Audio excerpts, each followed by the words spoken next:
have a big shelf and it covers basically the whole room. And I said, yeah, I play them all. I play a lot of different kinds of music, and you know, you don't always, you know, a guitar that this guitar would be, or a job that this guitar would be right for would not be right for another kind of job. You know, when you're a player and you find a guitar that, you know, I've always been familiar with the models. I've always known what this model is, but I never had a chance to buy one or play one. And then the opportunity arose, and said, yeah, I'd like to come and see it. And then you look and see what you know, how much they were when they were brand new, and how much they're going for now on the market. And somehow in between, you tell them, I'm just a musician and I'm not rich, so, you know, give me a deal on this thing. And somehow people have been nice enough to say, okay. And they've been very reasonable about it. I mean, they're worth a few $1,000s, of course. But I never paid thousands and thousands and thousands of dollars for anything. I wouldn't be able to. So everything I got, I was lucky that the person that had it, that owned it, sympathized with the fact that, yeah, I want to give it a good home, and I'm giving it to someone that's going to play it and keep it forever and keep it in the family. So therefore, they were reasonable as far as selling it to me. You know. And that's the way you gotta. That's the only way a musician can buy anything nowadays. Because these things are out of people's hands now. They're just trophies under people's beds. What happened was when the pandemic hit, a lot of guys who were our age said, "Well, I can't take the cruise this year.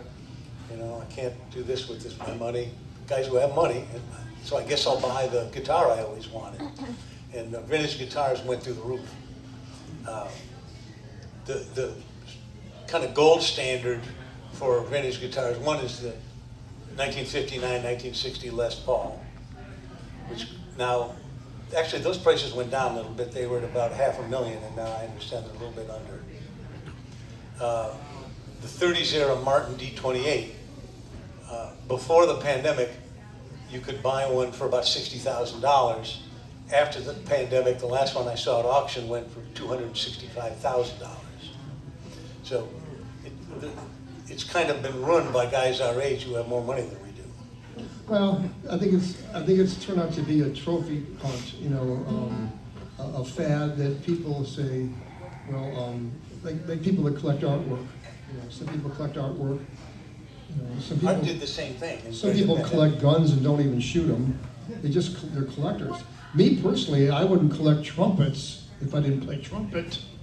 You know, so I don't know why people are collecting guitars that don't play guitars. And if they got that much, to me, I like to tell them, if you got that much money to buy a guitar for $300,000 or $100,000, spend $50 a week and take lessons on the damn thing and learn how to really enjoy it. Oh, Or give it to somebody that knows how to play.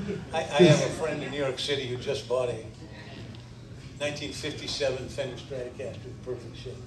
Yeah. He cannot play with a goddamn. So I don't know what he's going to do with it. He's got more money than he knows what to do with.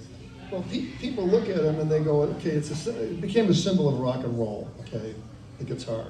And I could just imagine if my father was still living, and we used to go walk in the music store when we were 10 years old, and if I would have said to him back then, Dad, buy one of each model on this wall, and you'll be a multi-millionaire someday, he would have said, get the hell out of here. Yeah.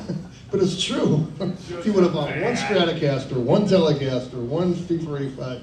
It's like every one of these things is, you know, when people look at him and they think they're cool, well, yeah, it's cool because it's got pickups and hardware and all that crap. But when I look at this thing, I go, boy, I can't wait to hear how this is going to sound.